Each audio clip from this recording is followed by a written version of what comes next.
तो हम शुरू कर रहे हैं हमारा चैप्टर जिसका नाम है रिप्रोडक्शन। थोड़ा जल्दी जल्दी कर रहे हैं रिवीजन के तौर पे। तो रिप्रोडक्शन जो है, क्या है रिप्रोडक्शन? कि जब भी कोई लिविंग ऑर्गेनिज्म अपने एग्जिस्टेंस को मेंटेन करने के लिए, अपने एग्जिस्टेंस को क्या करने के लिए? मेंटेन करने के लिए अपने ही जैसे सिमिलर ऑफस्प्रिंग्स को प्रोड्यूस करता है, इसको बोलते हैं रिप्रोडक्शन। सर, ऑफस्प्रिंग्स का मतलब होता है बच्चे, ठीक है? तो लिविंग ऑर्गेनिज्म जब अपने जैसे नए न्यू ऑफस्प्रिंग को बनाते हैं तो इस प्रोसेस को बोलते हैं रिप्रोडक्शन। क्यों जरूरी है रिप्रोडक्शन? क्योंकि सर रिप्रोडक्शन की वजह से ही किसी भी स्पीशीज का एग्जिस्टेंस मेंटेन रह सकता है। अगर रिप्रोडक्शन ना हो तो एग्जिस्टेंस क्या हो जाएगा? खत्म। ठीक है। अब सर रिप्रोडक्शन जो है वो कितने टाइप का है? तो हमको इस चैप्टर में पढ़ना है कि हमारे लिए रिप्रोडक्शन दो टाइप का है। एक हमारे पास रिप्रोडक्शन है, इसको बोलते हैं एसेक्सुअल रिप्रोडक्शन, और दूसरा रिप्रोडक्शन है जिसको बोलते हैं हम सेक्सुअल रिप्रोडक्शन। एसेक्सुअल और सेक्सुअल। मैंने पहले एसेक्सुअल इसलिए लिखा है क्योंकि सबसे पहले एसेक्सुअल रिप्रोडक्शन ही आया था एवोल्यूशन में। फिर धीरे धीरे जैसे जैसे हम ग्रो करते गए वैसे वैसे रिप्रोडक्शन भी ग्रो हुआ और सेक्सुअल रिप्रोडक्शन आया। तो जो लोअर ऑर्डर के ऑर्गेनिजम्स हैं, लोअर ऑर्डर के ऑर्गेनिजम्स का मतलब जो एवोल्यूशन में बहुत पहले आए थे। जानवर, मैं बताता हूँ। बैक्टीरिया, प्रोटोजोआ, फंजाई, ये सब ऐसे हैं जिनके बीच में कैसा मिलता है? एसेक्सुअल। ठीक है। और अगर आप सेक्सुअल जाओगे तो सेक्सुअल कहाँ मिलता है? हायर ऑर्डर के ऑर्गेनिज्म में, प्रेजेंट इन हायर ऑर्डर के ऑर्गेनिज्म। क्या होते हैं हायर ऑर्डर ऑर्गेनिजम्स? अगर हम 9th के एक चैप्टर के पास चले तो 9th का चैप्टर हमको एक चीज सिखाता था कि सबसे पहले कौन आए? मोनेरा, फिर कौन आए? प्रोटिस्टा, फिर प्रोटिस्टा के बाद कौन आए? फंजाई, फंजाई के बाद आए प्लांटी, और प्लांटी के बाद कौन आए? एनिमेलिया। मतलब हम जिन एनिमल्स को बोलते हैं ना आज, वो एनिमल्स तो बहुत बाद में बने हैं। सबसे पहले कौन आए थे? मोनेरा, मलेरिया नहीं, मोनेरा, फिर प्रोटिस्टा, फिर फंजाई, फिर आज के हमको जो प्लांट दिखते हैं वो, और आज के हमको एनिमल्स दिखते हैं जो, वो ये रहे। तो ये जो शुरुआत वाले हैं ना, मोनेरा, प्रोटिस्टा, फंजाई, इन सब में ज़्यादातर क्या मिलता है? एसेक्सुअल। और प्लांट एनिमेलिया में ज़्यादातर मिलता है सेक्सुअल। लेकिन कहानी यहीं ख़त्म नहीं होती है, तो पहला है। तो अगर मैं डिफरेंस लिखने चलूँ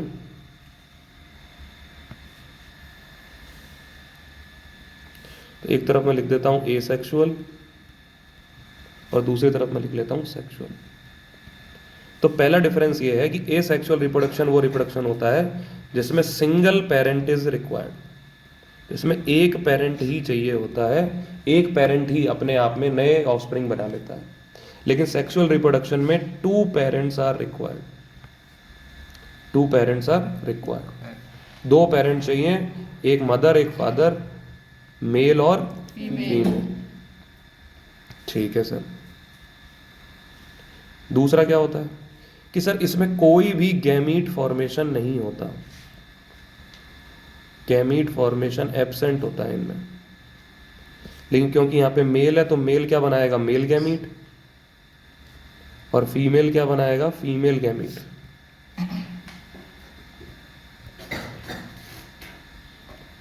तो इसका मतलब यहाँ पर गैमीट फॉर्मेशन होता है, प्रेजेंट है।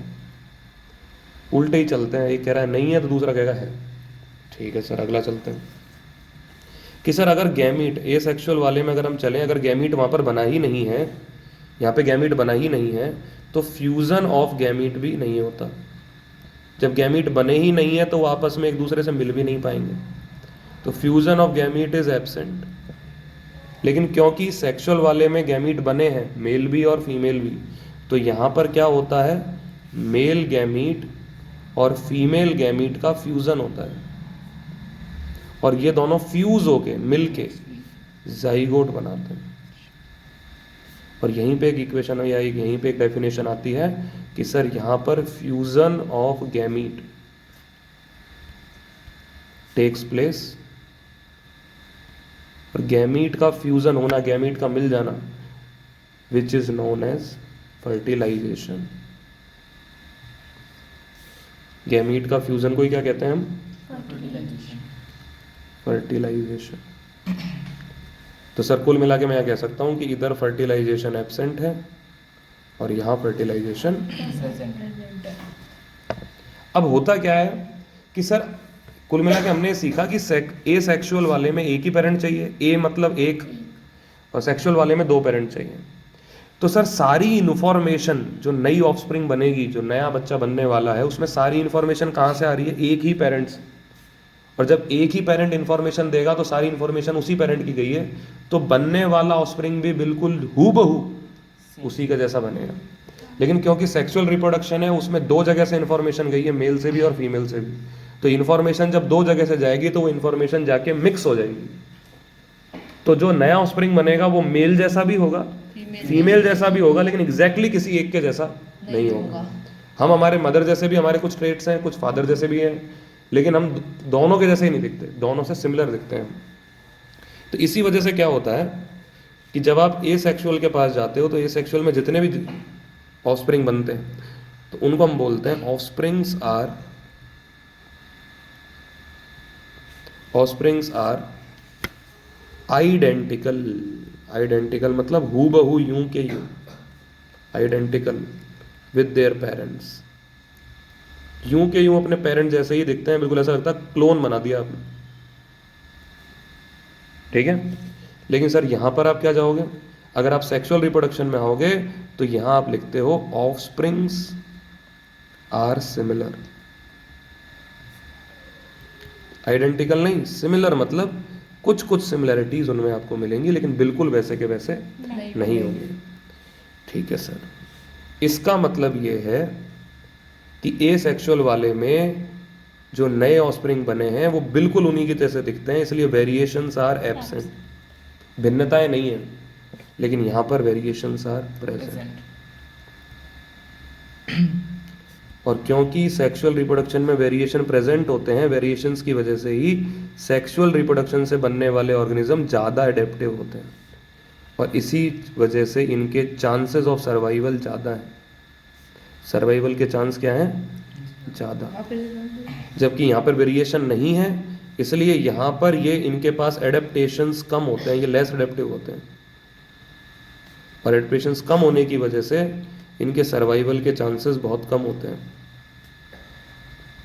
सर्वाइवल के चांसेस क्या होते हैं? कम। अब तुम देखना, बैक्टीरिया ग्रो करते हैं बहुत रैपिडली, 4 घंटे में तो एक बैक्टीरिया कई लाखों में पहुंच जाते हैं, क्योंकि उनको पता है कि जिंदा बहुत कम रहेंगे, इसलिए ज़्यादा प्रोड्यूस करो। अगर आप जानवरों के पास जाओ, जैसे डॉग के पास जाओ, कैट के पास जाओ, तो उनके एक टाइम पे बहुत ज़्यादा बच्चे होते हैं, क्योंकि उनको पता है कि सर्वाइवल के चांस कम है। तो जब सर्वाइवल के चांस कम होते हैं तो उनके एक से ज़्यादा बच्चे होते हैं एक ही टाइम।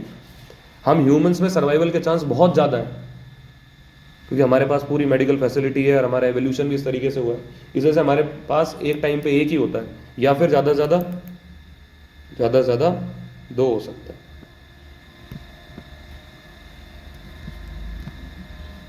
ठीक है, चलो। तो ये सवाल कई बार पूछता है कि बताओ ए सेक्सुअल रिप्रोडक्शन में सर्वाइवल के चांसेस कम होते हैं, जबकि सेक्सुअल रिप्रोडक्शन में सर्वाइवल के चांसेस ज़्यादा होते हैं। तो क्यों? क्योंकि सर ए सेक्सुअल वाले में तो बिल्कुल आइडेंटिकल होते हैं, वेरिएशन होते ही नहीं है, इसलिए उनके अडेप्टेशन के चांसेस नहीं है। लेकिन सेक्सुअल वाले में वेरिएशंस हैं, इसलिए वो अडेप्टिव ज़्यादा हैं और उनके सर्वाइवल के चांसेस भी इंक्रीज हो जाते हैं। ये बात समझ में आई?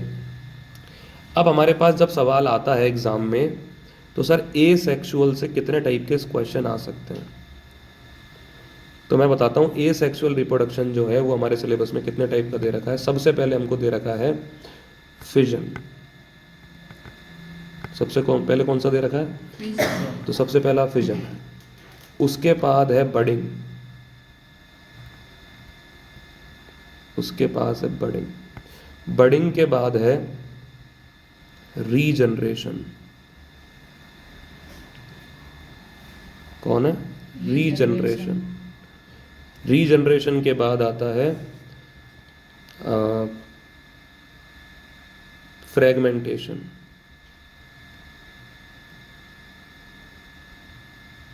और फ्रेगमेंटेशन के बाद है स्पोर फॉर्मेशन। ये हमारे पास क्या है, मेथड्स हैं। एसेक्सुअल रिप्रोडक्शन के हमारे सिलेबस में इतने मेथड दे रखे हैं। कहानी की शुरुआत कहाँ से हुई है, फिजन से, फिर बडिंग, फिर रीजनरेशन, फिर फ्रेगमेंटेशन, फिर हमारे पास स्पोर फॉर्मेशन।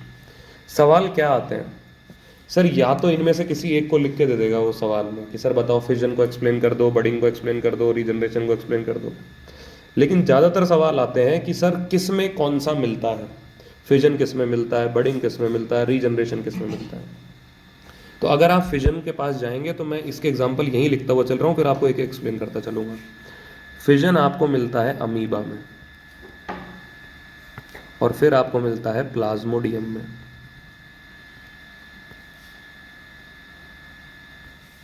बडिंग अगर आप जाओगे तो बडिंग दो जगह मिलता है, एक तो यीस्ट में और दूसरा मिलता है आपके पास हाइड्रा में। हाइड्रा की जय हो। फिर हमारे पास रीजनरेशन है, रीजनरेशन मिलता है प्लेनेरिया में। प्लेनेरिया का ही दूसरा नाम है डुगेशिया।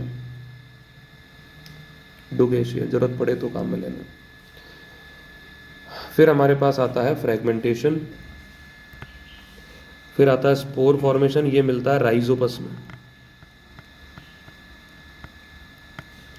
ठीक है, तो सबसे पहले सवाल जो छोटे सवाल बनते हैं उनमें यही पूछता है कौन किस में क्या मिलता है, कौन किस में क्या मिलता है। सबसे पहले मैं शुरू कर रहा हूं, सबसे पहला था हमारा फिजन।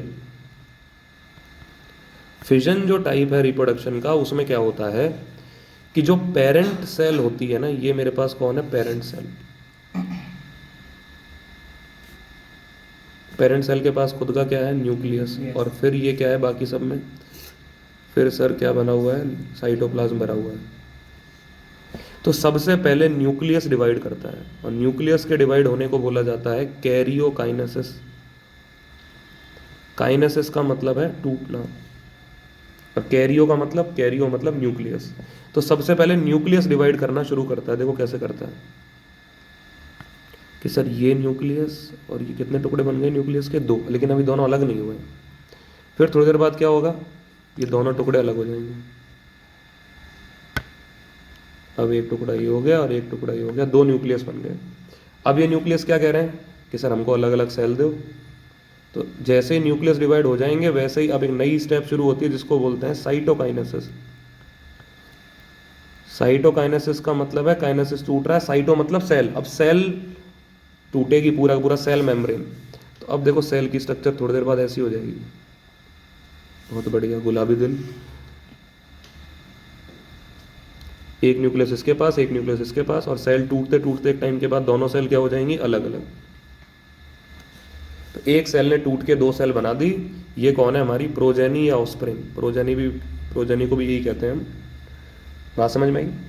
तो फिजन में क्या होता है, एक सेल में पहले कैरियोकाइनेसिस होता है और फिर साइटोकाइनेसिस। तो पहले तो हमको कैरियोकाइनेसिस की प्रोसेस याद रखनी है और फिर हमको साइटोकाइनेसिस की प्रोसेस याद रखनी है। दोनों प्रोसेस से होके हमारा काम चलता है। सर एक बात बताओ, ये जो चीज़ आपने समझाई है इसमें कितने टुकड़े हुए हैं, दो। तो जब दो टुकड़े होते हैं तो इस प्रोसेस को नाम देते हैं बाइनरी फिजन। बाई मतलब दो, फिजन मतलब टूटना। दो पार्ट में टूट गया इसलिए इसका नाम है बाइनरी फिजन। ये और ये अलग अलग है। फिजन का ही पार्ट है बाइनरी फिजन। फिजन का मतलब एक पेरेंट टूट के नए ऑफस्प्रिंग बनाता है। अगर एक पेरेंट ने दो ऑफस्प्रिंग बनाई है, बाइनरी फिजन। और अगर बहुत सारी बना दी, मल्टीपल फिजन। बाइनरी फिजन किस में देखने को मिलता है, अमीबा में। तो ये जो मैंने बनाया है वो किसका है, अमीबा का। अगर आप बात करो मल्टीपल फिजन की, तो मल्टीपल फिजन होता है प्लाज्मोडियम में।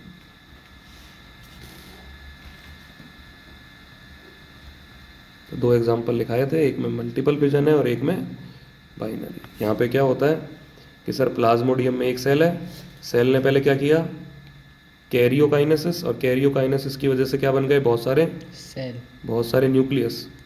और फिर इन न्यूक्लियसों के बीच में क्या हुआ, सेल डिवीजन, और फिर साइटोप्लाज्म टूटा।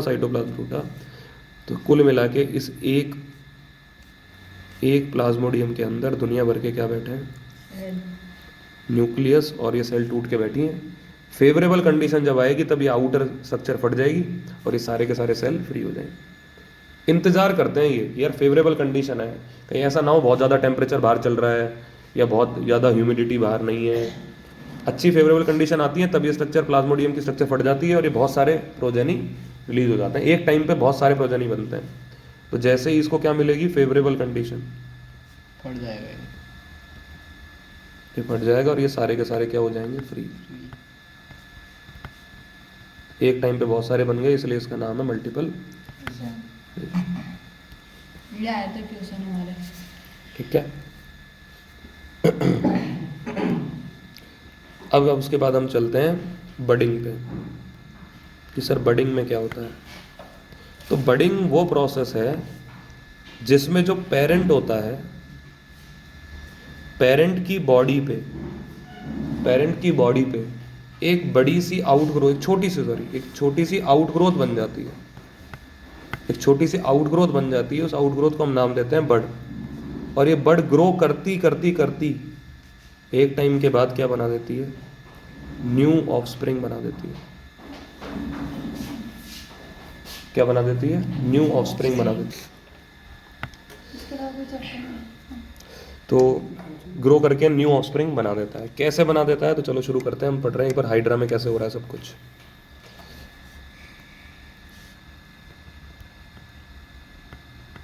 तो हाइड्रा को कभी भी बनाना हो तो पहले ऐसे लाओ और थोड़ा सा मोटा बनाओ, लाओ और थोड़ा सा मोटा बनाओ और फिर इसकी स्ट्रक्चर ऐसे बाल बना दो, इसके टेंटेकल्स हैं इसके। ये कौन है, हाइड्रा। तो हाइड्रा की बॉडी पे एक छोटी सी आउटग्रोथ निकलती है। इस छोटी सी आउटग्रोथ को मैं क्या नाम देता हूँ, बड। क्या नाम देता हूँ, अब इस बड ने क्या करना शुरू किया, अब ये ग्रो करना शुरू करता है कि सर ये तो मेरा पेरेंट हाइड्रा है, तो मेरा पेरेंट हाइड्रा है और अब इसने ग्रो करना शुरू किया। अब ये बड ग्रो करता ही जा रहा है, करता ही जा रहा है।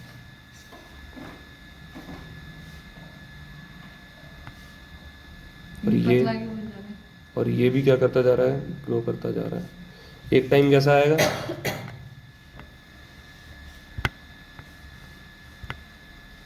एक टाइम ऐसा आएगा कि एक टाइम को बुला ही लाते हैं फिर, एक सेकंड रुको।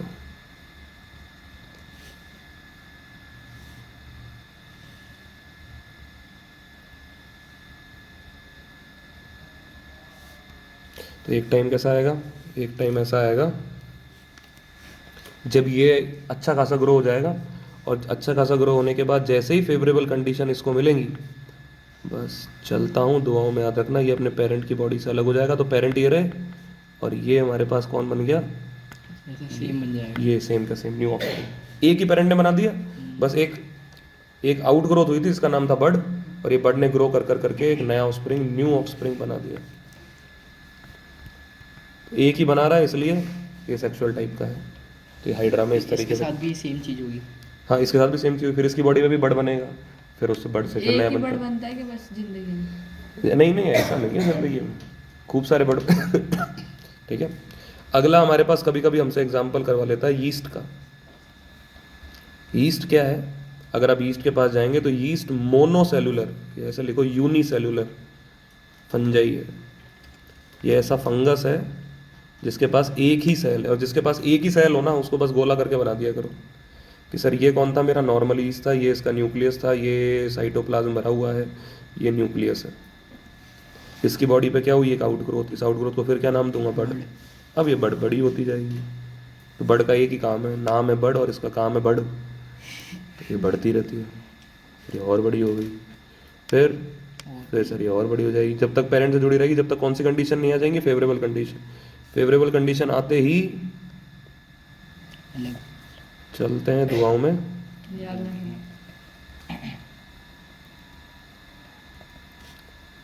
ये लो भैया, दुआओं में याद रख दिया। ये आपकी पेरेंट अलग और ये आपका, बच्चे। समझ में आई बात। तो हाइड्रा और यीस्ट याद रह जाएंगे। उसके बाद नेक्स्ट आता है हमारा रीजनरेशन।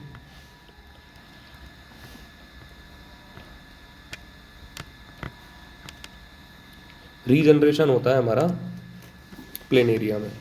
प्लेन एरिया कुछ ऐसा दिखता है,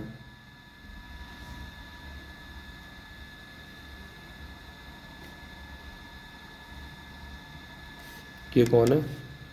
प्लेनेरिया। रीजनरेशन ये कहता है कि सर अगर आपने इसकी बॉडी को कट कर दिया मल्टीपल पीसेस में, एक यहाँ से कट कर दिया, एक यहाँ से कट कर दिया, तो आपके पास कितने पीस बन गए? 3। और ज़्यादा में भी कर सकते हो, लेकिन मैंने 3 में कर दिया, तो मेरे पास ये 3 पीस बन गए। ये 3 पीस के पास पावर, इसकी बॉडी में पावर होती है कि हर पीस कट होके ग्रो करके दोबारा नई स्ट्रक्चर, बॉडी बना नई बॉडी बना लेता है। इसने अपनी बना ली, इसने ऊपर का, क्या ये मरता नहीं है जनरली। ये सारे कैसे हैं? इमॉर्टल जीव हैं, जनरली से मरते नहीं है बहुत जल्दी। ये तो ये है कि आपने कुछ बहुत ज़्यादा पानी को बॉईल कर दिया जिसमें बैठा था, तो सेल खराब हो गई, पूरी सेल स्ट्रक्चर फट गई। ऐसे नहीं मरते हैं, क्योंकि चाकू से काटोगे वाटोगे तो फिर जितने टुकड़े होंगे उतने ज़्यादा ही बढ़ जाएंगे। तो हर बॉडी पार्ट जो है उसमें कौन सी पॉसिबिलिटी है? रीजनरेशन की। वो ग्रो करके, रीग्रो करके अपने आप को और क्या बना लेता है? न्यू ऑफस्प्रिंग बना देता है। समझ में आई बात? ठीक है। किस में मिलता है? प्लेनेरिया में। रीजनरेशन खत्म। फिर है हमारे पास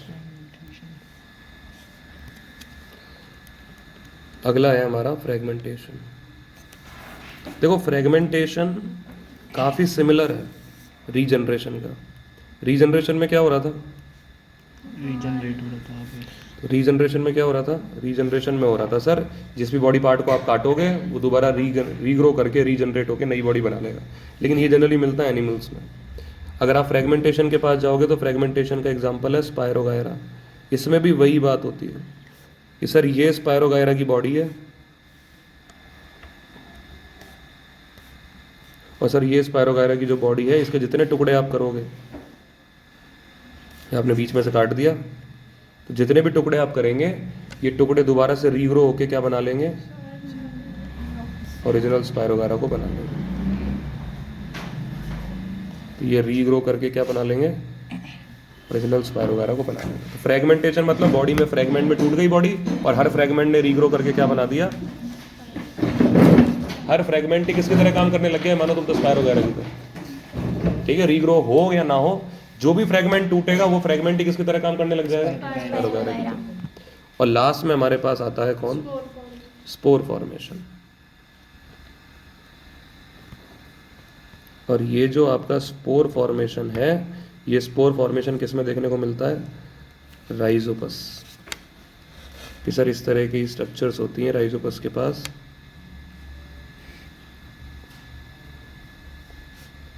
ये अटैच स्ट्रक्चर है, सॉइल से अटैच्ड है। इस ऊपर वाली स्ट्रक्चर में बहुत सारे क्या बन जाते हैं? स्पोर्स। ये तो उससे नहीं क्या बन जाते हैं? बहुत सारे स्पोर बन जाते हैं। फेवरेबल कंडीशन आते ही ये ऊपर की लेयर फट जाती है और ये स्पोर एनवायरनमेंट में क्या हो जाते हैं? रिलीज।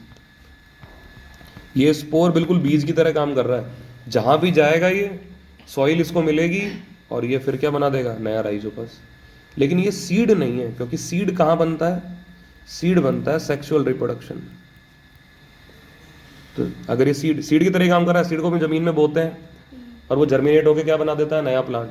ये भी जाएंगे फेवरेबल कंडीशन में, जहाँ भी इनको सॉइल मिली वहाँ पे जर्मिनेट होकर क्या बना देंगे? नया प्लांट। लेकिन ये सीड नहीं है, स्पोर है। किसने बनाया? एक ही प्लांट की बॉडी ने बनाया, फर्टिलाइजेशन से नहीं बना है ये स्पोर। सीड फर्टिलाइजेशन से बनता है। ठीक है, ये हमारी कहानी है, राइजोपस से मिलता है।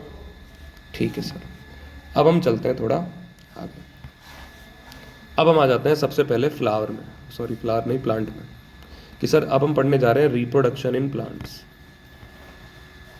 कि सर अगर आपको रिप्रोडक्शन इन प्लांट्स को याद रखना है ना, तो रिप्रोडक्शन इन प्लांट्स की अगर हम बात करें तो प्लांट्स के पास 2 तरह का रिप्रोडक्शन है। प्लांट चाहे तो सेक्सुअल भी दिखा सकता है, प्लांट चाहे तो एसेक्सुअल भी दिखा सकता है।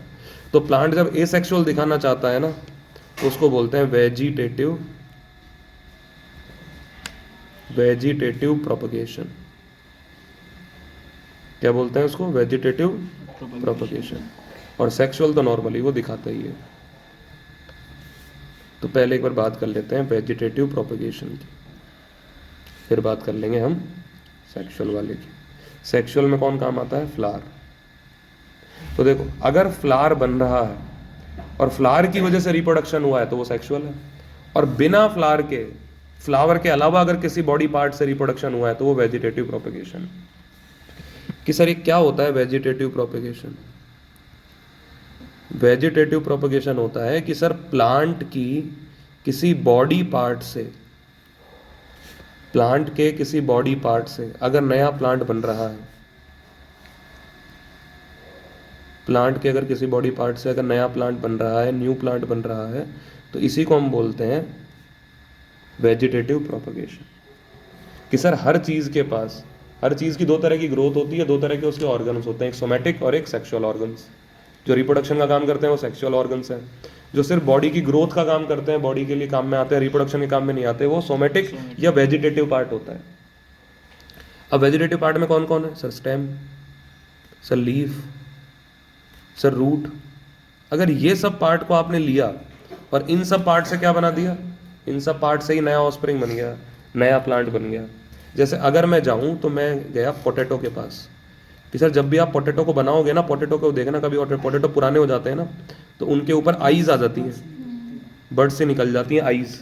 इस आईज वाले हिस्से को तुम कट कर लो, कट कर लो इस हिस्से को और इसको लगा दो कहीं पे, नया प्लांट बन जाएगा।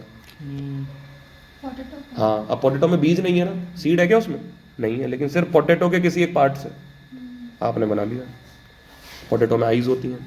अगर आप जाएं ब्रायोफिल्म के पास तो सर ब्रायोफिल्म की जो लीफ होती है ना, हाँ, ब्रायोफिल्म वो होती है पत्थर चट्टा, अगर पथरी हो जाती है तो इसके पत्ते खाते हैं। ब्रायोफिल्म कहाँ उगती है?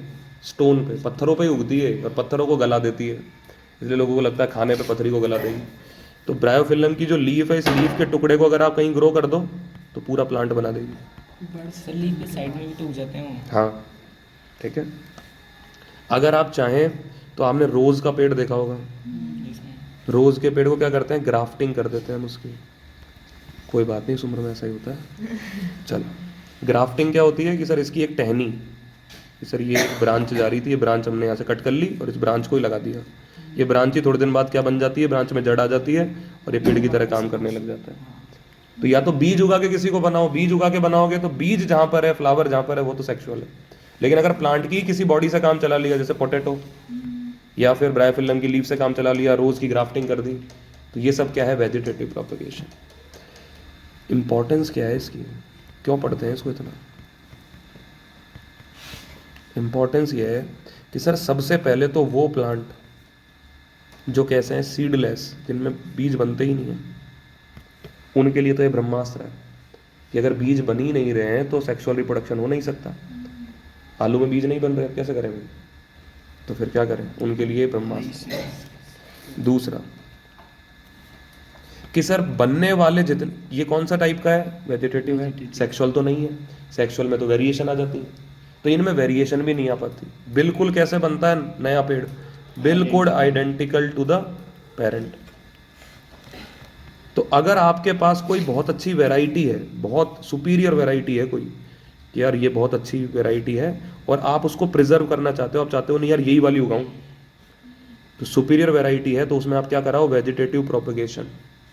तो सारी की सारी जो बनेंगी ऑफस्प्रिंग, वो बिल्कुल कैसी बनेंगी? सुपीरियर क्वालिटी की बनेंगी, उनमें कोई चांस ही नहीं है थोड़ी खराब क्वालिटी का आने।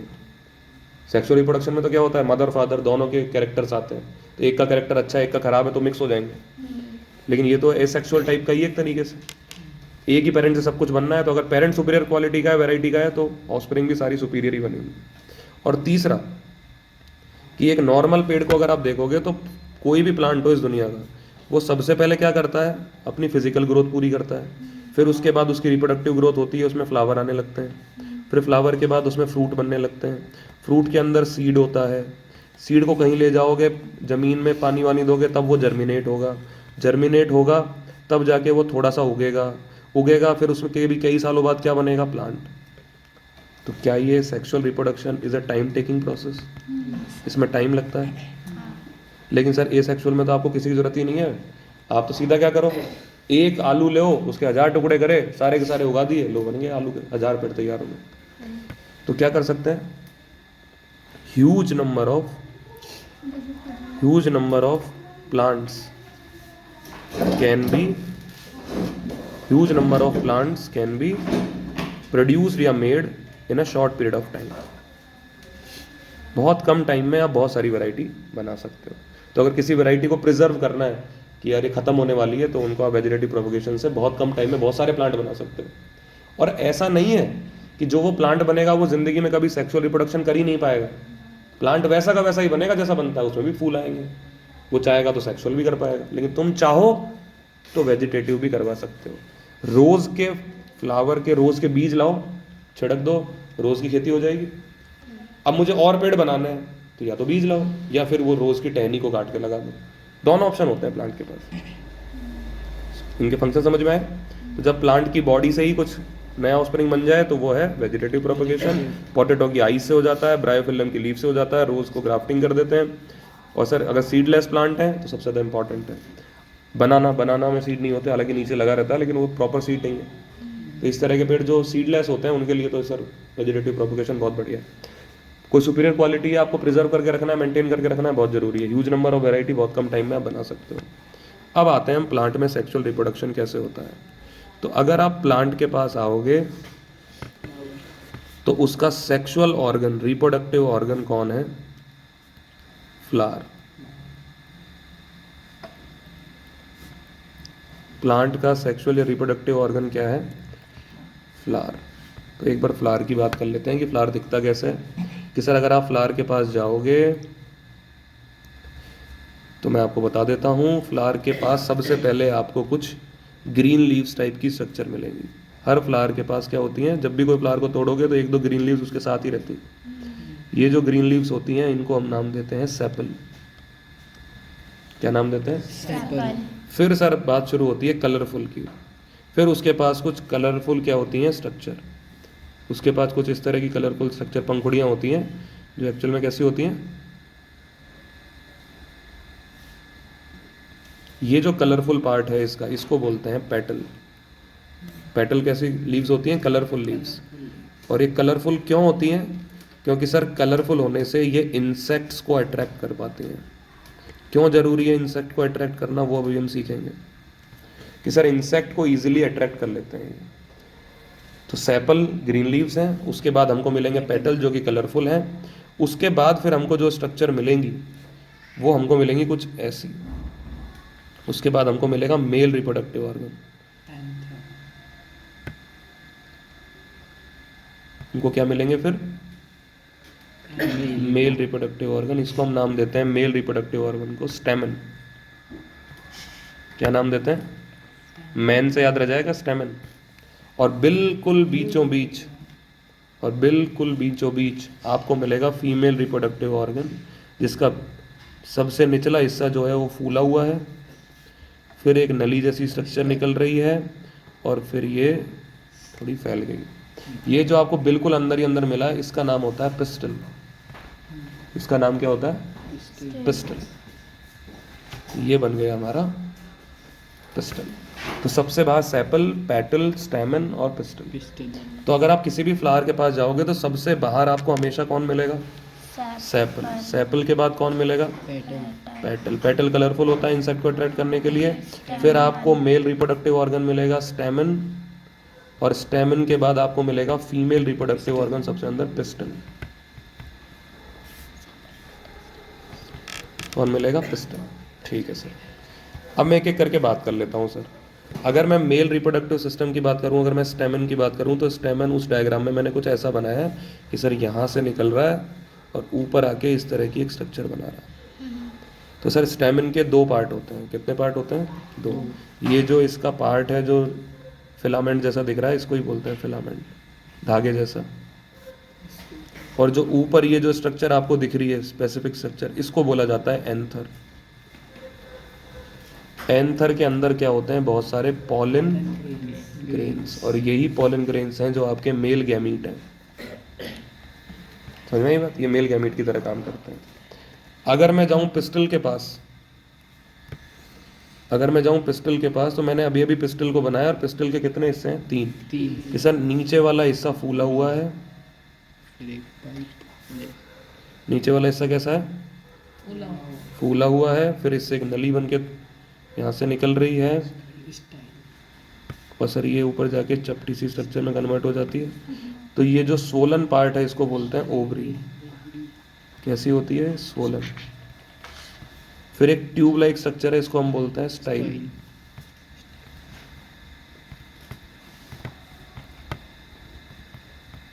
और जो सबसे ऊपर है वो है स्टिग्मा। स्टिग्मा जो होती है उसकी खास बात ये होती है कि वो स्टिकी होती है, चिपचिपी। क्यों होती है चिपचिपी? क्योंकि इसके ऊपर क्या आएंगे, एंथर के अंदर जो पॉलन ग्रेन्स है वो इसके ऊपर आएंगे, इसके ऊपर आके चिपक जाए पॉलन ग्रेन्स, इसलिए ये कैसी होती है? स्टिकी। तो सर सेक्सुअल रिप्रोडक्शन के लिए मेल गैमीट का फीमेल गैमीट के साथ फ्यूजन होना बहुत जरूरी है। अब फीमेल गैमीट कहाँ बैठा है? सर फीमेल गैमीट एक्चुअली में बैठा है ओवरी के अंदर। कहाँ बैठा है? ओवरी के। इसको बनाते हैं हम इस तरीके से, 3 सेल ऊपर, 3 सेल नीचे और 2 सेल बीच में। ये कौन बैठा है इसके अंदर? ये बैठा है मेरा फीमेल गैमीट। ओवम बोल दो इसको, ओव्यूल या ओवम बोल दो, ठीक है। तो मुझे एक बात बताओ, मेल गैमीट कौन है? Pollen grain. कहाँ बैठा है ये? एंथर के पास। ये बैठा है इसके पास, यहाँ पे। और फीमेल गैमीट कौन है? ओव्यूल। ये कहाँ बैठा है? ये ओवरी के अंदर बैठा है। बहुत बढ़िया। ये कहाँ बैठा है? ओवरी के अंदर, ठीक है। अब सर एक बात बताओ, कोई तो ऐसा आपके पास तरीका होगा, ऐसा कौन सा तरीका आपके पास है जिससे आप ये मेरी ओवरी, ये मेरी स्टाइल और ये हो गई स्टिग्मा, सर यहां पे बैठे हैं पॉलन ग्रेन एंथर के पास, एंथर से इनको स्टिग्मा तक कैसे पहुंचाऊं मैं? यहाँ पहुंचना जरूरी है ना। ये यहां से पॉलन ग्रेन कहाँ जाएंगे? स्टिग्मा तक, और स्टिग्मा के बाद फिर अंदर जा पाएंगे। तो सबसे पहला काम है कि sir pollen grains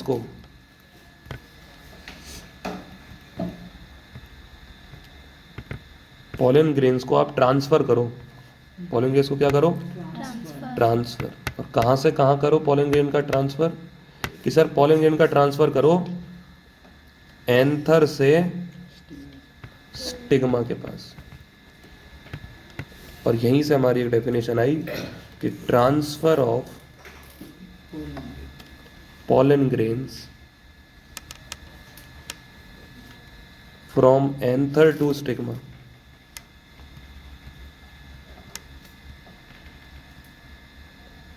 is called pollination। क्या कहलाता है ये? पॉलिनेशन। तो पॉलिनेशन क्या है? पॉलन ग्रेन्स का ट्रांसफर होना। कहाँ से कहाँ? Anther to stigma. Pollen grains का स्टिग्मा तक पहुंचना क्या कहलाता है? पॉलिनेशन। पॉलिनेशन कितने टाइप का होता है? कि सर अगर आप पॉलिनेशन को देखने जाओगे तो पॉलिनेशन एक्चुअली में 2 टाइप का है। कौन कौन सा? सेल्फ और क्रॉस। तो एक होता है सेल्फ पॉलिनेशन और एक कौन सा होता है? Cross pollination. Sir self pollination का मतलब है कि जब एक फ्लावर के पॉलन ग्रेन्स उसी फ्लावर, सेम फ्लावर की स्टिग्मा पे जाएंगे तो ये होगा सेल्फ पॉलिनेशन। और अगर किसी एक फ्लावर के पॉलन ग्रेन, कोई भी एक फ्लावर बना लो, ऐसे बना लो, बहुत सुंदर फ्लावर बनाएंगे हम। एक फ्लावर के पॉलन ग्रेन्स अगर किसी दूसरे फ्लावर की स्टिग्मा पर चले गए तो ये हो गया क्रॉस पॉलिनेशन, ठीक है। सर हमारे पास जो फ्लावर है, देखना आप एक कॉमन सेंस की बात, फ्लावर होते हैं 2 टाइप के। एक होते हैं यूनिसेक्सुअल और एक होते हैं बाइसेक्सुअल। ऐसा फ्लावर जिसके पास या तो सिर्फ मेल रिप्रोडक्टिव ऑर्गन है या सिर्फ फीमेल रिप्रोडक्टिव ऑर्गन है, वो यूनिसेक्सुअल है। और ऐसे फ्लावर जिनके पास मेल और फीमेल दोनों ही प्रेजेंट हैं, वो कौन से हैं? बाइसेक्सुअल। तो यूनिसेक्सुअल वाले के पास या तो क्या होगा?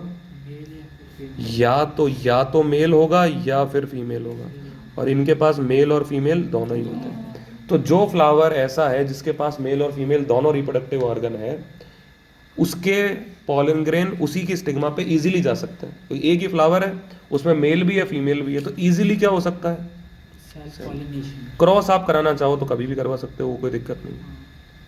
तो बाइसेक्सुअल प्लांट में सेल्फ और क्रॉस दोनों हो सकते हैं। लेकिन अब फ्लावर ही ऐसा है जिसमें मेल ही है, तो उसमें तो सर उसी फ्लावर की स्टिग्मा है ही नहीं, उसी फ्लावर की स्टिग्मा तो स्टिग्मा किसी और फ्लावर की देखनी पड़ेगी। इसका मतलब यूनिसेक्सुअल वालों में सेल्फ पॉलिनेशन नहीं हो सकता। हमने जब हेरिडिटी पढ़ी थी तो हमने पढ़ा था मेंडल ने पाइसम सटाइवम को चुना था, क्योंकि Pisum sativum is a bisexual plant. जो बाइसेक्सुअल होता है उसमें मेल और फीमेल दोनों रिप्रोडक्टिव ऑर्गन होते हैं। दोनों रिप्रोडक्टिव ऑर्गन होने की वजह से क्या होता है, सेल्फ पॉलिनेशन। सेल्फ पॉलिनेशन की पॉसिबिलिटीज बढ़ जाती हैं। आप सेल्फ और क्रॉस दोनों करा सकते हो। ठीक है, समझ में आई बात? ठीक है। तो अब देखो, अब क्या होता है कि जैसे ही पॉलिनेशन हुआ, अच्छा नहीं पॉलिनेशन सुनो, अब एक बात बताओ सर, अगर कोई फ्लावर ऐसा है, जैसे आपने जो फ्लावर बनाया ना सर, उसमें मेल और फीमेल दोनों है। ये मैंने बनाया था चाइना रोज का। चाइना रोज एक बाइसेक्सुअल प्लांट है, तो इसमें मेल और फीमेल दोनों है। तो सर इसी के पॉलन ग्रेन इसी की स्टिग्मा पे अगर गिर गए तो सेल्फ पॉलिनेशन हो गया। अब मैंने क्या किया, मैंने जाके सारे के सारे मेल रिप्रोडक्टिव ऑर्गन्स को तोड़ दिया। अब इस फ्लावर को मैंने क्या बना दिया, यूनिसेक्सुअल, सिर्फ क्या रह गई, पिस्टल। अब किसी और फ्लावर के मैं पॉलन ग्रेन इसके ऊपर लाऊंगा। कौन लाया, मैं लाया। किसी और फ्लावर से अगर आने होंगे तो कोई लाने वाला चाहिए। तो किसी दूसरे फ्लावर के पॉलन ग्रेन्स को कौन कौन ला सकता है, या तो हवा में उड़ के आ जाए, या अगर ये पानी के अंदर हो तो वाटर से आ जाए, या फिर इंसेक्ट इस फ्लावर पे बैठे फिर इस फ्लावर पे बैठे वो लेके आए। अच्छा, इसलिए अट्रैक्ट करने के लिए। इसी वजह से अगर आपको कभी क्रॉस पॉलिनेशन करवाना है तो क्रॉस पॉलिनेशन के लिए एजेंट्स की जरूरत होती है। किसकी जरूरत होती है, एजेंट। और एजेंट जो है वो एयर भी हो सकती है, वाटर भी हो सकता है, और इंसेक्ट भी हो सकता है। तो क्रॉस पॉलिनेशन करवाने के लिए इंसेक्ट को अट्रैक्ट करना पड़ता है, और इंसेक्ट को अट्रैक्ट करने के लिए ही उनकी लीव्स कैसी होती हैं, कलरफुल, उनके पास स्पेशल स्मेल होती है। तो फ्लावर के पास कलरफुल लीव्स क्यों हैं, उसके पास एक फ्रेग्रेंस या स्मेल क्यों है, जिससे कि वो इंसेक्ट को क्या कर सके, अट्रैक्ट कर सके, क्रॉस पॉलिनेशन। क्रॉस पॉलिनेशन हो सके। सर क्रॉस पॉलिनेशन से कुछ अच्छा होता है क्या, अच्छा होता है हाँ।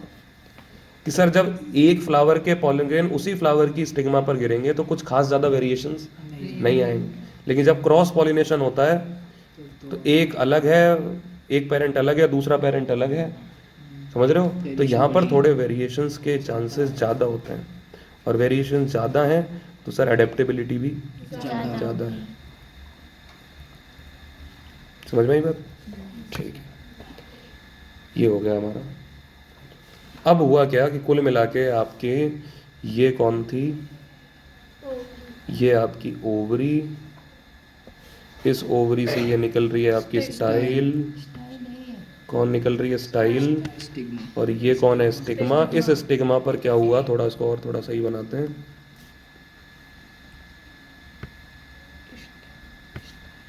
ये कौन है, स्टिग्मा, ठीक है। इस स्टिग्मा पर बहुत सारे कौन आके बैठ गए, पॉलन ग्रेन्स। अब कोई जरूरी थोड़ी है जब कोई प्लांट एयर हो, वाटर हो, या फिर कोई इंसेक्ट हो, वो पढ़े लिखे थोड़ी हैं वो बोले कि नहीं एक काम करो, बोरी में भर रखे हैं पॉलन ग्रेन, रोज वाले को रोज को दे देंगे, फलाना वाले को फलाना, फलाना वाले को फलाना, ऐसे नहीं हो सकता। पॉलन ग्रेन्स क्या होते हैं, जैसे ही कोई इंसेक्ट जाता है किसी फ्लावर के ऊपर बैठता है, जैसे देखो ये मैंने बना रखा है, कोई इंसेक्ट आएगा इस फ्लावर के ऊपर बैठेगा तो पॉलन ग्रेन कहाँ चिपक जाएंगे, उसकी पैरों वैरों के आसपास, पंखों पे, पैरों। तो ये तो बहुत सारे फ्लावर्स में से होता हुआ आया है, तो हर फ्लावर के थोड़े थोड़े पॉलन ग्रेन है। जब भी स्टिग्मा पे जाएगा तो स्टिग्मा पे भी कई सारे फ्लावर के पॉलन ग्रेन चिपक जाएंगे। तो स्टिग्मा पे क्या होता है कि पॉलन ग्रेन केवल उसी की स्पीशीज के नहीं आते, बहुत सारी स्पीशीज के आ जाते हैं, ठीक है। जैसे ही पॉलन ग्रेन कई स्पीशीज के आते हैं तो पॉलन ग्रेन के आने के बाद एक ट्यूब बनना शुरू होती है जिसको हम बोलते हैं पॉलन ट्यूब। और पॉलन ट्यूब का काम क्या है, पॉलन ग्रेन्स को कहाँ पहुंचाना, ओवरी या ये ओव्यूल तक पहुंचाना है, उसको पहुंचाना है क्या। तो ये जो पॉलन ट्यूब निकलती है, हमने चैप्टर में पढ़ा था कि पॉलन ट्यूब का निकलना एक कीमोट्रॉपिक मैकेनिज्म है। कीमोट्रॉपिक मूवमेंट है, केमिकल्स इसको डायरेक्ट करते हैं, भाई इधर आ जा इधर आ जा इधर आ जा। तो सबसे पहले जैसे ही पॉलन ग्रेन स्टिग्मा पे पहुंचता है, स्टिग्मा उसको आइडेंटिफाई करती है कि ये मेरी ही स्पीशीज का है कि नहीं। अगर वो उसकी स्पीशीज का नहीं है तो उसकी पॉलन ट्यूब की ग्रोथ को क्या कर देती है, रोक देती है। और सब हो जाए तो नहीं होता ही नहीं है ना, पॉसिबल ही नहीं, वही नहीं आ सकता, ग्रो ही नहीं होने देती। लेकिन जो उसकी स्पीशीज है, जो उसकी स्पीशीज का है, उसकी पॉलन ट्यूब को वो ग्रो होने देती है। और ये पॉलन ट्यूब ग्रो होते होते होते होते कहाँ ले जाती है इन पॉलन ग्रेन्स को? ये इसको ओव्यूल तक ले जाती है। ओव्यूल तक ले जाती है तो वहाँ पे मेल गैमीट और फीमेल गैमीट का फ्यूजन हो जाता है और फर्टिलाइजेशन से क्या बन जाता है, सीड। तो देखो सीड अंदर बना है, इस ओव्यूल के बाहर कौन है, ओवरी। तो ये बन गया सीड, अंदर वाला तो बन गया सीड। और ओवरी ने क्या किया, ओवरी ने बाहर क्या बना दिया, फ्रूट। ओवरी किस में कन्वर्ट हो गई, फ्रूट। देखो ये ओवरी बैठी है, ओवरी के अंदर कौन था, ओव्यूल। ओव्यूल और ये पॉलन ग्रेन ने मिलकर तो सीड बना दिया। और बाहर ओवरी इसको कवर करके बैठी है, सीड को कवर करके कौन बैठा रहता है, फ्रूट। तो ये हमारा ओवरी किस में कन्वर्ट हो जाता है, ओवरी कन्वर्ट हो जाता है फ्रूट में, बैठा। ठीक है, अब सर कुल मिला के हमारा क्या बन गया, सीड। और अगर आप इस सीड के पास जाएंगे तो इस सीड के 3 पार्ट होते हैं सर, देखना ध्यान से। सर अगर मैंने एक चने के बीज को रखा है यहाँ पे,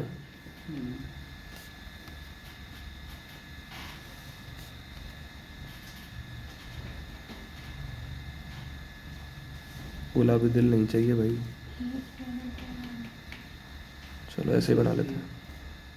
एक ऊपर स्ट्रक्चर है, एक नीचे स्ट्रक्चर। तो सीड के पास 2 स्ट्रक्चर होती हैं, कौन कौन सी? देखो सर, सीड के पास एक तो होता है प्लूम्यूल और नीचे उसके पास होता है रेडिकल। और ये जो आपको बड़ी बड़ी स्ट्रक्चर दिख रही हैं, इनको बोलते हैं कॉटिलिडॉन। क्या बोलते हैं इनको, कॉटिलिडॉन। क्या करता है, कॉटिलिडॉन के अंदर फूड स्टोर्ड रहता है। क्या रहता है भाई, सीड आज बना है, कोई जरूरी थोड़ी आज ही जमीन में उग जाएगा, ये हो सकता है 2 साल बाद उगे। तो 2 साल बाद तक भी सीड को क्या रहना है, जिंदा। तो उसके न्यूट्रिशन के लिए सीड के अंदर पहले से ही फूड स्टोर्ड रहता है, किसकी फॉर्म में, कॉटिलिडॉन की फॉर्म में। कॉटिलिडॉन के अलावा 2 चीजें और हैं, प्लूम्यूल और रेडिकल। तो अगर आप प्लूम्यूल के पास जाओगे तो प्लूम्यूल कहता है कि देखो भाई, मैं इसलिए बनाऊं जिससे कि मैं शूट फॉर्मेशन कर सकूं, स्टेम बना सकूं।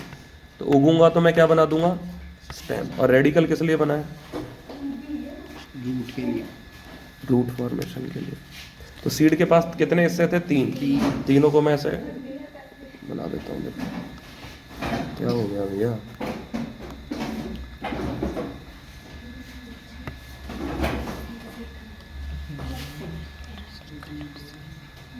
प्लूम्यूल, रेडिकल और कॉटिलिडॉन। प्लूम्यूल का काम है शूट, रेडिकल का काम है रूट, और कॉटिलिडॉन का काम है फूड स्टोर। ठीक है, ठीक है। तो जर्मिनेट होगा जब ये पानी वानी इसको सही मिलेगा, सॉइल में फेवरेबल कंडीशन मिलेंगी, प्लूम्यूल शूट बनाने लग जाएगा, रेडिकल रूट बनाने लग जाएगा, एक छोटा सा प्लांट बन के तैयार हो जाएगा। ठीक है सर, ये हमारे प्लांट की कहानी हो गई। अब हम आते हैं रिप्रोडक्शन इन एनिमल्स या ह्यूमंस, हमारे सिलेबस में।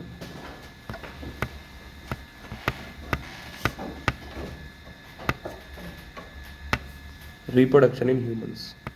सर ह्यूमंस में सिर्फ सेक्सुअल रिप्रोडक्शन ही हो सकता है, और सेक्सुअल रिप्रोडक्शन के लिए हमको चाहिए 2 पार्टनर।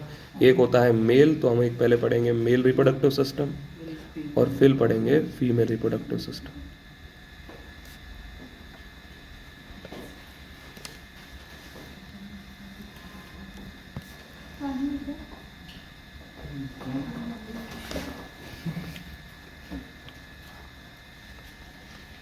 तो देखो, तुम कोई सा भी रिप्रोडक्टिव सिस्टम पढ़ लो, एक बेसिक चीज़ बता देता हूँ कि सर रिप्रोडक्टिव सिस्टम जो है, मेल का हो या फीमेल का, उसके पास कुछ तो होते हैं मेन ऑर्गन्स और कुछ होते हैं accessory glands.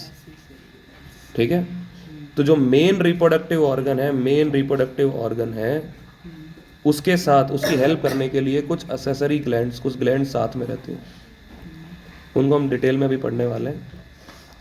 Main reproductive organs जो हैं, अगर आप मेल की बात करो तो मेल रिप्रोडक्टिव ऑर्गन है टेस्टिस, और फीमेल का मेन रिप्रोडक्टिव ऑर्गन है ओवरी। क्यों है ये main reproductive organ, sir main reproductive organ वो होता है जो गैमीट बनाता है। तो अगर आप जाओगे, आप मेन रिप्रोडक्टिव ऑर्गन के पास जाओगे, तो सर मेल में कौन है? टेस्टिस। सर मेल में है टेस्टीज, और फीमेल में कौन है? ओवरी। फीमेल में है ओवरी। सर इनको मेन रिप्रोडक्टिव ऑर्गन क्यों कहा गया? क्योंकि सर सबसे पहले तो ये गैमीट बनाते हैं। मेल गैमीट का नाम क्या होता है? स्पर्म। स्पर्म आगे से थोड़ा इस तरीके से तिकोना होता है, ट्रायंगुलर होता है, और फिर वो ऐसे टेल से जाती है। ये इसकी टेल से जाती है। ये कौन है? स्पर्म। और ओवरी, ओवरी जो है वो इस तरीके से एस्ट्रोजन। एक गैमीट बनाती है, इसको बोलते हैं ओवम। तो पहला काम तो इनका काम क्या है? गैमीट बनाना। और गैमीट के साथ साथ, क्योंकि ये मेन रिप्रोडक्टिव ऑर्गन है, ये रिप्रोडक्टिव या सेक्सुअल हार्मोन्स भी सीक्रेट करते हैं। टेस्टिस कौन सा हार्मोन सीक्रेट करता है? टेस्टोस्टेरॉन। हाँ सही बोल रहा है। तो मेल सेक्स हार्मोन का नाम क्या है? टेस्टोस्टेरॉन। और फीमेल सेक्स हार्मोन का नाम है ईस्ट्रोजन और प्रोजेस्टेरॉन। बहुत इंपॉर्टेंट है, पक्का मिलेगा, हर साल ही आता है यार। प्रोजेस्टेरॉन, ईस्ट्रोजन और प्रोजेस्टेरॉन। तो एक तो ये सेक्स हार्मोन्स को सीक्रेट करते हैं, और दूसरा ये गैमीट को बनाते हैं। अब हम चल रहे हैं मेल रिप्रोडक्टिव सिस्टम पे।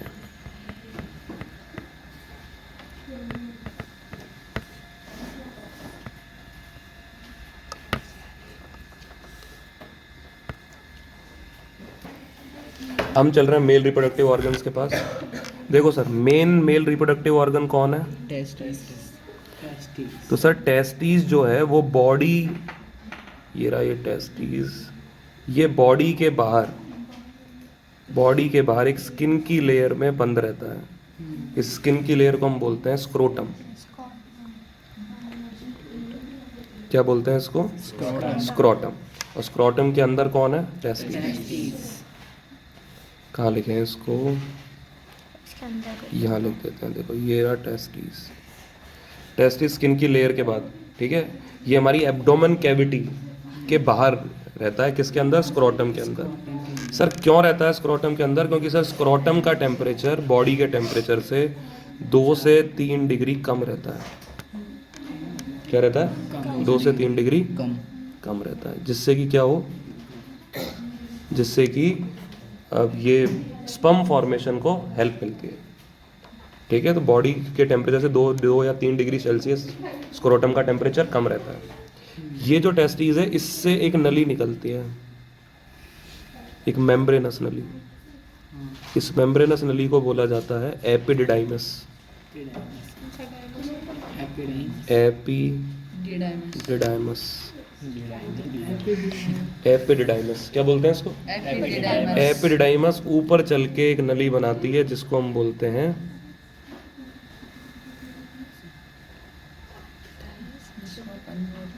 वासा डिफरेंशिया। वासा, ये इसको बोल दो वास डेफरेंस। क्या बोलते हैं इसको? Vas deferens. अब देखो ध्यान से, हमने जब एक्सक्रीटरी सिस्टम पढ़ा था, तो एक्सक्रीटरी सिस्टम में हमने बात करी थी, एक्सक्रीटरी सिस्टम में बात करी थी कि हमारा एक्सक्रीटरी सिस्टम में किडनी से यूरेटर से यूरिनरी ब्लैडर, तो यहीं कहीं घूम रहा होता है। घूम रहा होता है का मतलब है होता है, घूम रहा नहीं होता है। कहीं कोई बोलेगा कि घूम रहा था। सर यहाँ कौन बैठा है?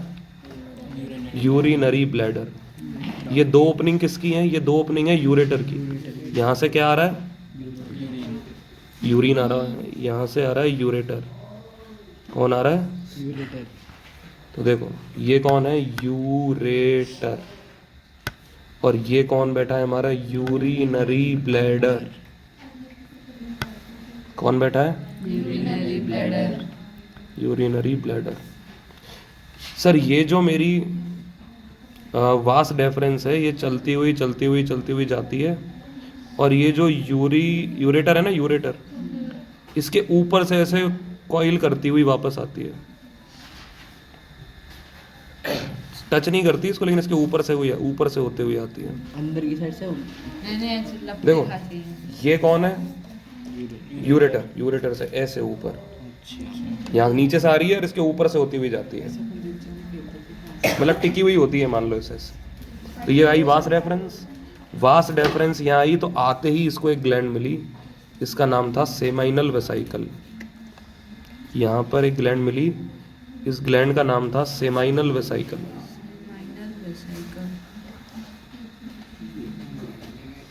सेमाइनल वेसाइकल, ठीक है, ये आ गई सेमाइनल वेसाइकल।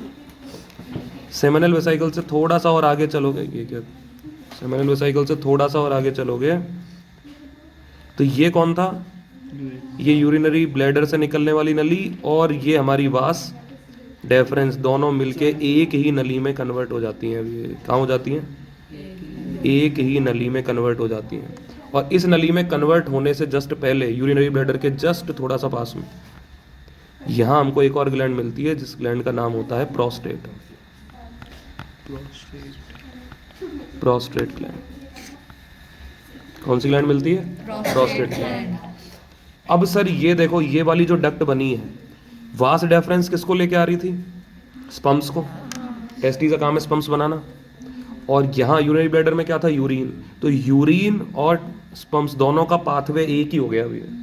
तो इस डक्ट को बोला जाता है अब से इजैक्यूलेटरी डक्ट। क्या बोलते हैं इसको, इजैक्यूलेटरी डक्ट। क्या बन गया, इजैक्यूलेटरी डक्ट। ये जो इजैक्यूलेटरी डक्ट है ये इसी तरीके से चलती जाती है आगे। और सर ये एक ओपनिंग में जाके खुलती है, इस ओपनिंग को हम बोलते हैं यूरेथ्रा। क्या बोलते हैं, यूरेथ्रा। यूरेथ्रा की जो, यूरेथ्रा तो ओपनिंग है, इसके ऊपर सर एक स्ट्रक्चर होती है, इस स्ट्रक्चर को बोला जाता है पेनिस। इस स्ट्रक्चर को क्या बोला जाता है, इस स्ट्रक्चर को बोला जाता है पेनिस। ये हमारा पूरा का पूरा रिप्रोडक्टिव सिस्टम है मेल का। शुरुआत कहाँ से हुई थी, टेस्टिस से। टेस्टिस कहाँ स्टोर, कहाँ रहते हैं सर, ये हमारी एब्डोमिनल कैविटी के बाहर स्क्रोटम की एक लेयर में रहते हैं। स्क्रोटम में रहने का रीज़न कि सर वहाँ पे टेम्परेचर 2 से 3 डिग्री सेंटीग्रेड कम होता है, जिससे कि स्पर्म फॉर्मेशन इजीली हो जाए। सर जो भी स्पर्म बनते हैं वो एक मेम्ब्रेन जैसी स्ट्रक्चर में आते हैं, मेम्ब्रेन जैसे स्ट्रक्चर को बोलते हैं एपिडाइमस, और एपिडाइमस से वास डेफरेंस उनको ले जाती है। वास डेफरेंस यूरेटर के ऊपर से होती हुई आती है, और सबसे पहले इसमें कौन सी ग्लैंड मिलती है, सेमाइनल वेसाइकल। सेमाइनल वेसाइकल इसमें अपने लिक्विड छोड़ देती है, फिर उसके बाद प्रोस्टेट ग्लैंड इसमें अपने लिक्विड छोड़ देती है, और सर हमारी यूरिनरी डक्ट और हमारी ये वास डेफरेंस दोनों मिलके इजैक्यूलेटरी डक्ट को फॉर्म कर लेते हैं, और ये यूरेथ्रा के थ्रू हम बाहर निकाल देते हैं। इस पूरी प्रोसेस में क्या हुआ कि सर टेस्टीज जो थे, टेस्टीज ने क्या बनाया था सर, टेस्टीज ने बनाया था स्पर्म। अब सर ये स्पर्म जो है इसको कहाँ जाना है, फीमेल की बॉडी में, और फीमेल की बॉडी में भी ओवम को ढूंढना है इसको। तो सर ये कैसा होता है, मोटाइल। मोटाइल मतलब ये चल सकता है, ये मूव कर सकता है, लेकिन मूव करने के लिए एनर्जी चाहिए। तो सर सबसे पहले हेल्प करने के लिए कौन सी ग्लैंड आती है, प्रोस्टेट ग्लैंड। प्रोस्टेट ग्लैंड इसके अंदर अपने लिक्विड्स को छोड़ती है, और जब अपने फ्लूइड्स को छोड़ती है तो इसके जो फ्लूइड्स होते हैं उसके अंदर क्या होते हैं, अमीनो एसिड्स, ग्लूकोज। और अमीनो एसिड और ग्लूकोज की वजह से क्या होता है, सॉरी प्रोस्टेट कहाँ से आ गई, सबसे पहले कौन आई थी, सबसे पहले आई थी सेमाइनल वेसाइकल। सबसे पहले कौन आई थी, सेमाइनल वेसाइकल। तो सेमाइनल वेसाइकल आई, सेमाइनल वेसाइकल ने क्या किया, अपना जूस छोड़ा, अपना लिक्विड छोड़ा, इसके अंदर अमीनो एसिड और ग्लूकोज हैं, ये इसको क्या देते हैं, कंटिन्यूसली एनर्जी देंगे वहाँ पे।